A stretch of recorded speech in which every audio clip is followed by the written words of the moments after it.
Bonjour à tous, on se retrouve aujourd'hui pour une nouvelle vidéo tissage de perles. Cette vidéo est la suite de ma playlist Débuter en tissage de perles que je vous invite à aller voir. Aujourd'hui je vais vous montrer comment rajouter une ligne de perles différente sur un tissage Miyuki. Pour cette vidéo il vous faudra des perles Miyuki Delica 11-0, des perles mini hématite 2 mm, un métier à tisser, du fil, une aiguille. Et de quoi fermer le bracelet avec un embout de tissage et un fermoir. Nous allons commencer par attacher le fil au métier à tisser. Ne coupez pas le fil, gardez-le sur la bobine pour pouvoir avoir exactement la quantité de fil nécessaire et ne pas gâcher de fil. Donc vous accrochez votre fil au premier clou avec un double nœud.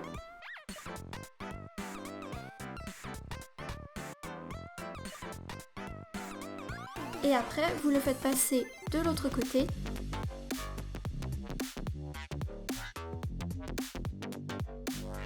Vous enroulez le fil autour de l'autre clou en face.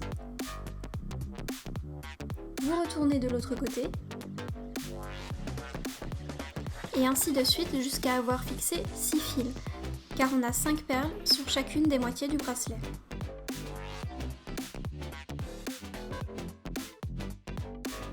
Car en fait, pour que le bracelet soit bien régulier, pour que le tissage soit bien régulier, je tisse le bracelet en 2 fois et je viens rajouter une ligne de perles différente par la suite, une fois que j'aurai fini de tisser les deux parties.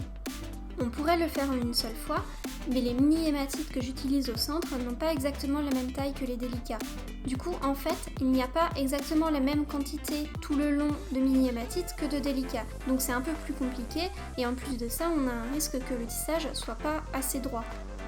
Maintenant que vous avez 6 fils de fixés, coupez le fil et nouez-le avec un double nœud. Vérifiez que les fils sont suffisamment bien tendus et si ce n'est pas le cas, tournez les petits rondins de bois pour tendre plus le fil. Coupez un nouveau morceau de fil d'environ 1,50 m à 2 m, enfilez-le sur une aiguille et attachez-le au métier à tisser au niveau d'un des fils d'extérieur. Laissez environ 20 cm de bout de fil.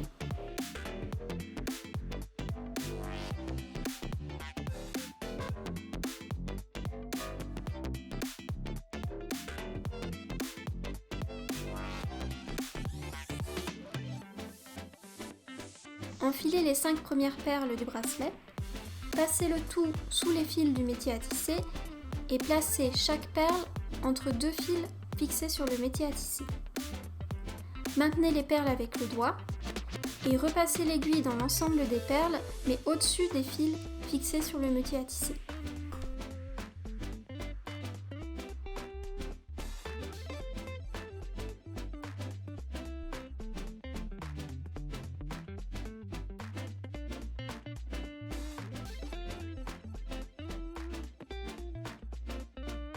Continuez avec la même méthode en suivant les perles affichées à l'écran.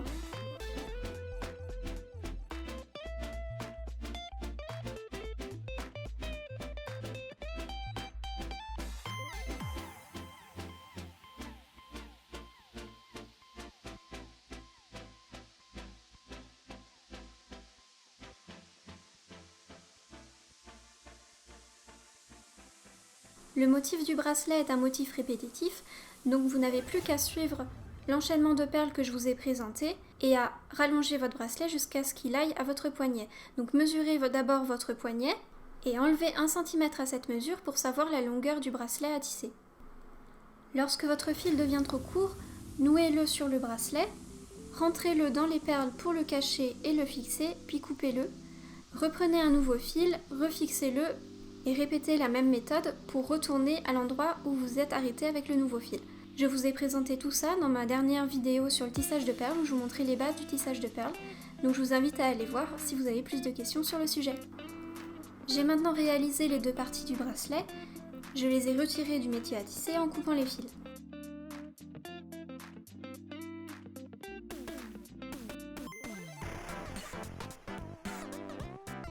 Je vais ensuite nouer 2 par 2 les fils avec un double nœud pour les faire tenir.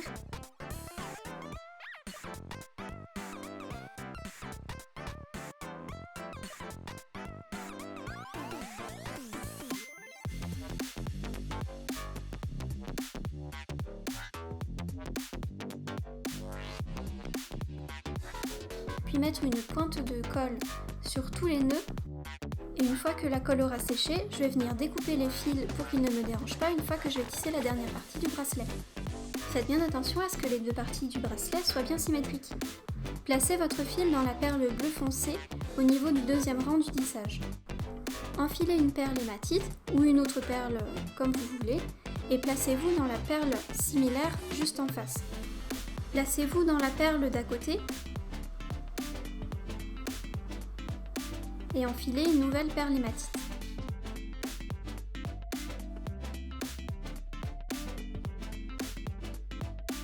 Puis passez encore à la perle d'à côté et continuez à fixer les deux parties du bracelet en rajoutant les perles hématites au centre.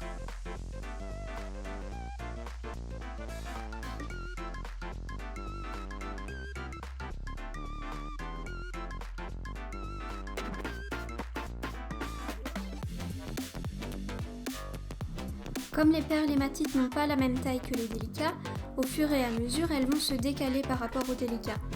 Il va alors falloir repasser une deuxième fois dans la perle hématite pour qu'elle se place entre deux perles délicates. En faisant ainsi, on va éviter que le bracelet se tasse et on va bien aérer l'espace entre les perles hématites. Sur ce modèle, je suis passée 2 fois dans les perles hématites, à peu près tous les 4 ou 5 perles hématites.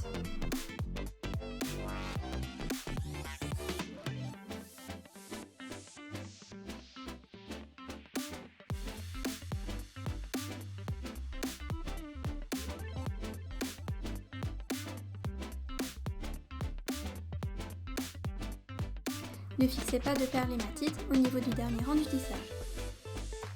Nouez et cachez votre fil dans le tissage avant de le couper.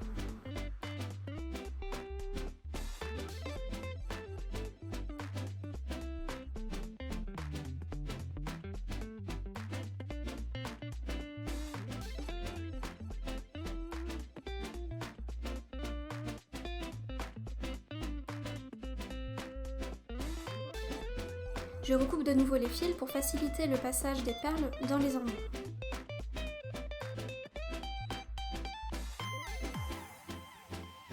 Les embouts que j'ai choisis sont très serrés, du coup avec une pince ronde, je vais venir écarter la fente de l'embout pour faciliter le passage également. Je remets un peu de colle à bijoux sur les perles et je commence à glisser les perles dans l'embout en faisant bien attention aux perles. J'ai déjà refermé l'une des pattes de l'embout. Donc une fois que j'ai fini de glisser les perles dans l'embout, je vais venir fermer le deuxième en le pliant soit avec une pince, soit sur une table si c'est une table qui craint pas.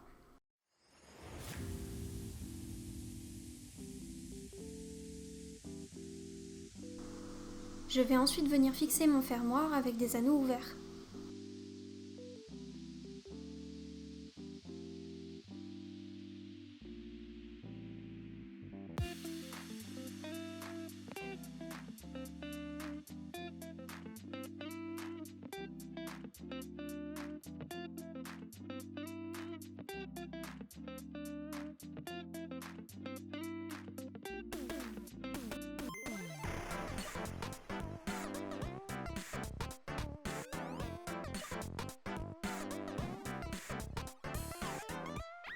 Et voilà, le bracelet est terminé.